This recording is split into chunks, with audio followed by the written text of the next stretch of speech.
reka babwire amazina yajye kwicara twivugire Yesu ubundi tuze twumve ibigoma byanyu mwana.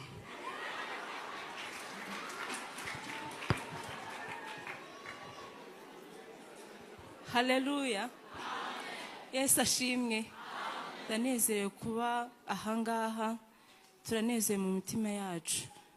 Amazina nitwa Uwanyana Asiya. Ongeraho ngo mama pastor. Mama pastor. Erega Yesu wabiremye mwana. Niwe sheri. Warakoze kunyemera. Yego. Ariko nawe urabyumva. Dufitanye abana 4. Abakobwa 2 n'abahungu 2 basa nande. Nasi. Genda ube wicaye hariya twivugira Imana. Ariko umugisha ukomeye n'uyu ngo yitwa Uwanyana Asiya. Ujye umuha agafataho kuri suri kuri suri nawe akaye. Ni nawe ubinshyirira aho bigomba kuba birabafite mbese. Sheri warakoze. Yo mu presenta mu iteraniro sinjya nkunda kumusiga. Nitwa Niyonshuti Theogene Pasteur. Ndashimira Imana ko nabonye unyemera. Sinjya ngasiga. Nawe yitwa Uwanyana Asiya. Sheri nzajya nkuvuga mu presenta. Uwanyana Asiya. Madame Theogene Mama Pasteur. Gibye. Rega twe twarakubiswe mwana. Twe twarakubiswe ngativier ati ngwino kore wose nkozone mu mugongo uracitse bitanareka. Barambwiye ngo vie ngo ryahose. Iya riteri baye mu gikari. Iba mu gikari. Uzataha ubukwe bwo mu cyaro mve kuntu bavuga. Emusiyoboye gahunda. Wabutashe muri Nyaruguru. Ati imyanya yiwabo umukwe ni hariya, umwanya wiwabo umugeni ni hariya, none imyanya baturutse Kigali karibu mutambuke yateganyijwe. Imyanya bavuye hehe? Wakwibuka ko utuye Kajeki cyangwa Kaninja ari ugutarasa ariko wataru timya ukubayeho kose uri city. Muvuge ngo city ukubayeho kose.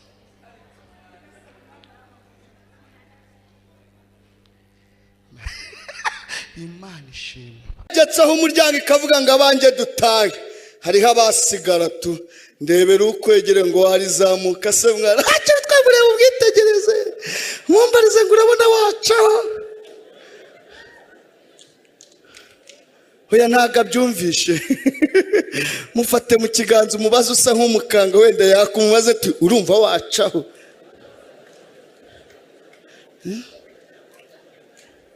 Na ya magambo yawe urumva wacaho. Na ya matiku yawe urumva wacaho. Ariko ntago ari abahano nabo muri Senegal siko bimeze. Nabo muri urumva wacaho.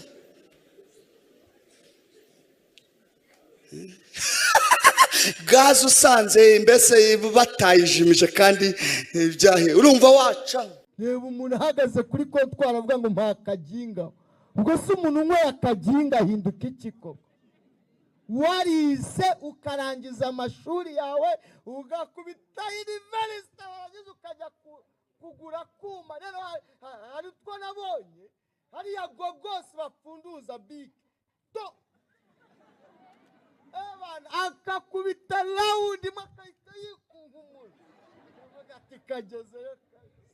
Shobundi bagabanya abakozi hano iwacu hano bampereyeho shaho ntacyaha bakoze bahereye ku batarize ntago nize natandatu abanza nabwo meruka mu ishuri imbere ya jenoside yarangiye ababyeyi banjye ibatwaye nta data nta mama nsigara njyenyine tagira ngo nabaye imbobo kubera kunanirana. Data na mama barishwe muri jenoside. Shuti imiryango birarangira kandi navukiye mu buzima bwiza mana. Namenye ubwenge asanga iwacu hari abakozi bangaburira bandirimbira ngo mama we hari ikijumbu hirimana nacyo dore ukundeba. najyaga ku ishuri n'imodoka ari nkamwaruka n'imodoka nize kuri apaperi abantu bari muri uyu mujyi imbere ya jenoside ibigo 5 byigagamo abana b'abakire ekole belge ekole française apel Rugunga apaperi na Kankigali ndabeshya ubuzima ari ubuzima ariko umubwiriza aranditse aravuga iby'isi byose ni ubusa niwakwiruka inyuma byose birarangira birashira nisanga ni jyenyine umuhanda wa mwana wa numva niba ari kunyomora wavuze ibikomere uzi iyo ndi mu mujyi ndi kuganira n'abagenzi bati ndabona amasaha ageze nje gucyura abana nubwo atari la Colombière ngiye kubacyura ari mu Gasyata ariko nta kiba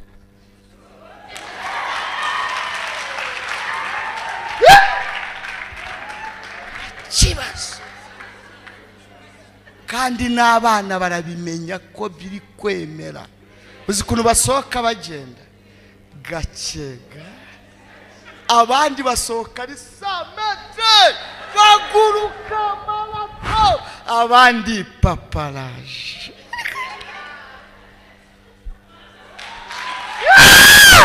mana ndayisha urakoze mana izanire rimwe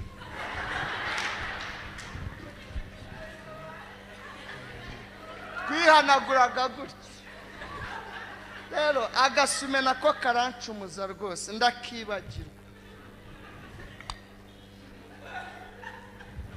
ago ndamenya kukagendana nabyo bizaba biza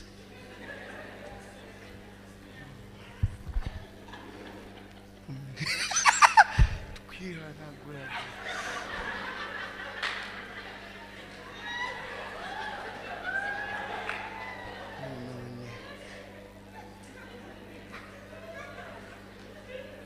ibintu byose bijye bikubera ishimwe kandi nta kindi Imana ibikorera kugira ngo izina ryayo rihabwe icyubahiro nta kindi Imana ibikorera kugira ngo ikomeze abandi bakizahaye none nibaze kuba uri muri kiriya kigeto uzi ko asigaye niborosa nanireba mbere yo ntabwo kwiborosereza hanze uborosa ariko Imana ihindura amateka nibwo bwa mbere mu buzima kubayeho nigeze njya kuvuga ubutumwa mu gihugu kimwe bana mwubitana n'igitanda cya dani nyoberwa ku mutwe no ku maguru tubata Imana nyobora hari igihe usanga ukavuga ati mishuri uko aryama acuramye bose bingaruza ni gutya bati nizi n'imvune ni danje ese nagakikazi kagutunguye mu nzu ya kandi ari inzu wiyubakiye ni umuziki uri mu matara Imana yo muri bikomere ikiri cyanejeje n'amakara noneho Mana we dusigana ikigeragezo cyo kuyakoropa madamu biramucaga twayakoropa agahinduka umweru ubu ufite randevu yo kubagwa ryari kuwa mbere hazamo kanseri no twumva amagufwa yatangiye kumungwa hano bavuga ngo ababosi si abantu ni wowe utari umuntu bosi ni abantu Imana igwakana uzaharanire wa muhungu we gufata ku idarapo nubwo imodokari yadutaye ikadukwepa ariko nari narifasheho imodokari yatujyanye gusezerana yaradukwepye yabonye kirakita yigendera ariko iyo bagiye Yesu arasigara haleluya iyo bagiye Yesu agira gute arasigara inshuti nziza irakurera ikagina gusekuriramo kagukubita ibihimbano by'umwuka ukamenya gutera ikorasi ariko mu mufuka nta kirimo ukamenya gusirimba ariko uri umushomeri ukajya ubwiriza ariko utagira ibitaha kuzura umwuka wawe ugasengera abarwayi ariko warakuye ahita kwanga mu gihe gikwiriye izaza yihesha icyubahiro iracyarimo kugukuza uretse na Aburahamu tubona bituma nibuka uwitwa Yakobo ngo Yakobo yakiranye na marayika ariko haleluya aravuga ngo sinkure ku rutama y'umugisha marayika nigeze abwira Yakobo ngo nguhaye umugisha, ahubwo aramubwiye ngo nguhinduriye izina. Uyu munsi ntukitwa Yakobo, wiswe Isiraheli. Izina ubwaryo riza riherekeje iki? Umugisha. Ko muri iyi minsi nashaka kujya ndirimba hip hop kugira ngo n'ababaji babyumve. Yesu yadukuye ku mihanda tuzana mu itole. Kuko Imana yakunze abari mu isi cyane, byatumye itanga umwana wayo w'iki, kugira ngo umwizera wese atari ahubwo ahabwe ubugingo buhora. Mana ishimwe, mu buryo bwose tuzavuga Yesu, tuvuga akagira neza. Hari ibintu Imana itakora ikosa ryo kwirukana itabiganirije, itakora ikosa ryo kwirukana itabiganirije. Erega ndacyari kuvuga izo nzu za Gatu twabagamo. Uzi kuba muri Gatu ukayibanamo n'umugore n'abana, tuzi ko ari iz'abasore. Baramembaga banki gakuraya hagasigara 65 nkishyura inzu senkani y'i Kigali, hakahita hasigara 15, imibare ikahitizamo ibihekane.